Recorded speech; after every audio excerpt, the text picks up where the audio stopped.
Welcome to Illuminati Silver. We tell you the truth about silver. Today is Saturday, the 10th of February 2024. We're publishing our gold and silver weekly update for the week ending the 9th of February. 3 weeks ago, gold was down and silver was up. 2 weeks ago, gold was up and silver was down.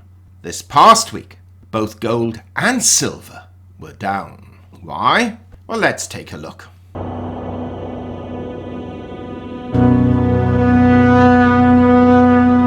First, just a quick reminder, we've set up a second channel entitled Finances Do Matter, covering a whole array of financial topics. We've placed a link in the description box and comment section below for those who have not as yet joined that channel.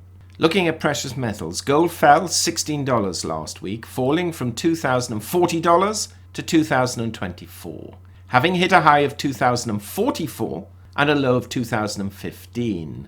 That's just a $29 spread, not a lot, and a fall of just under 0.75%.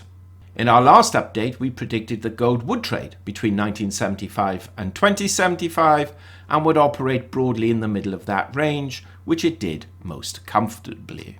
In sterling terms, gold finished the week at £1,605, down £12, and in euros it was down €7 at 1,884 euros. Now, silver also fell. It was down 8 cents, falling from 22.69 to 22.61, having been as high as 22.75 and as low as 22.16, a fall of 0.35%. Now, last weekend we forecast the silver would move between 21.25 and 23.25, and once again it did this comfortably within the range. We admit, though, that we expected a greater difference between its high and low, which worked out at just 59 cents, which is the lowest for some considerable time. And this tight margin suggests the traders are awaiting the more important economic news due out this coming week. Now, in sterling terms, silver was down 8 pence at £17.94. People who follow the channel know we want to pay £15 or less because of the VAT. And in euros, it closed at 21.01 euros. That's down 0.09 euros. The gold to silver ratio fell very marginally from 89.9 to 1 to 89.5 to 1.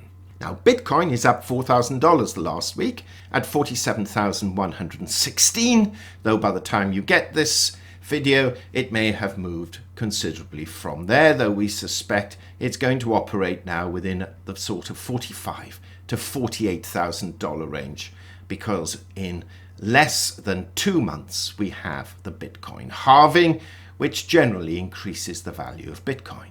US equities were up again, but only marginally. The Dow Jones was up 17 points at 38,671. The S&P 500 up 68 points at 5,026.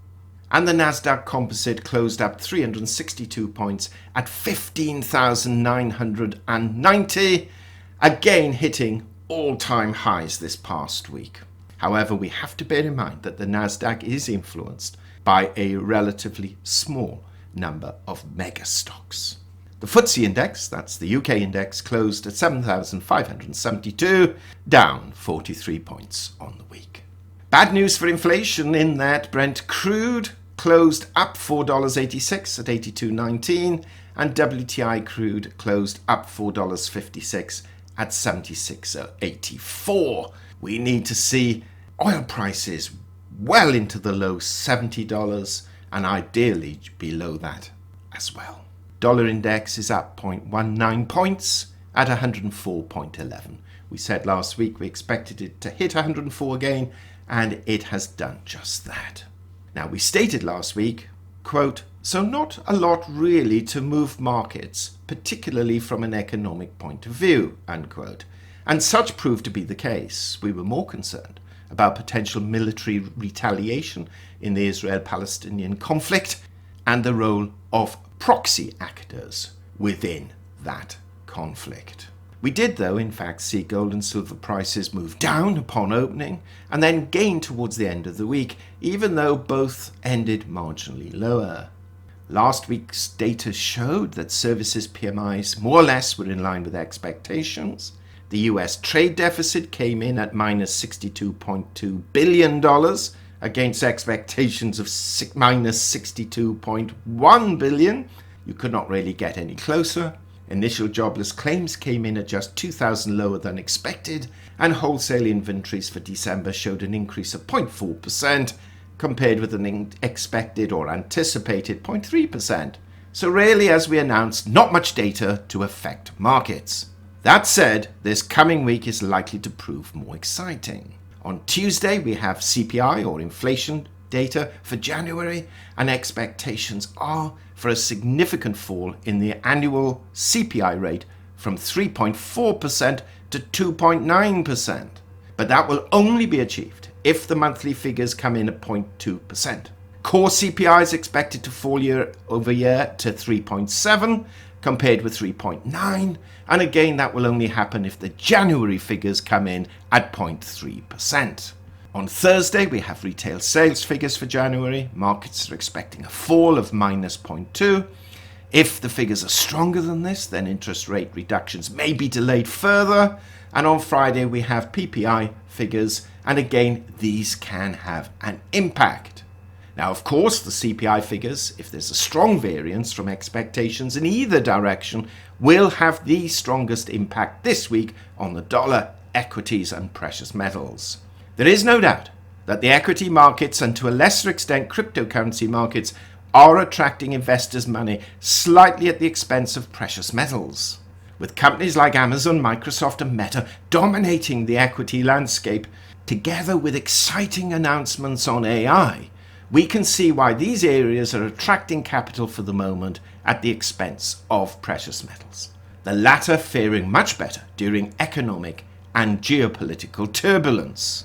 So with this in mind, technical analysts agree that should gold fall below the recent swing low of $2,002, then we could see prices move down to as low as 1966, which is around the 200-day moving average and December's swing low. For bullish sentiment to come back to the fore, we have to see gold rise above 2045 convincingly, where it will then meet the next resistance level at 2088.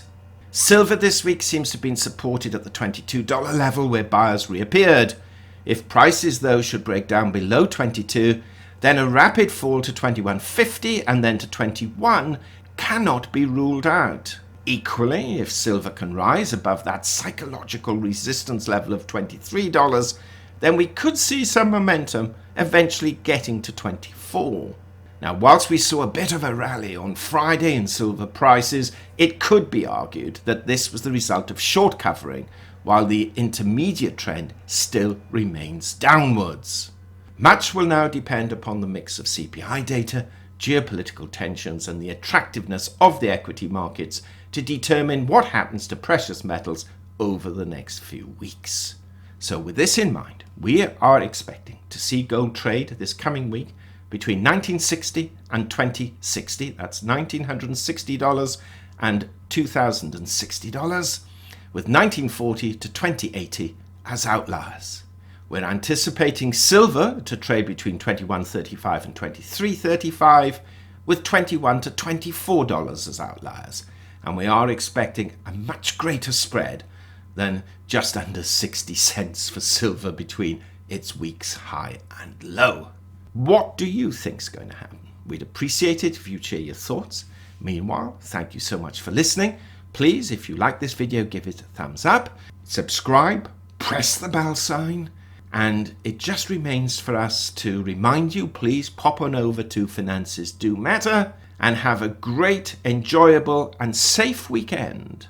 And as always, and it could happen this coming week, a prosperous week ahead.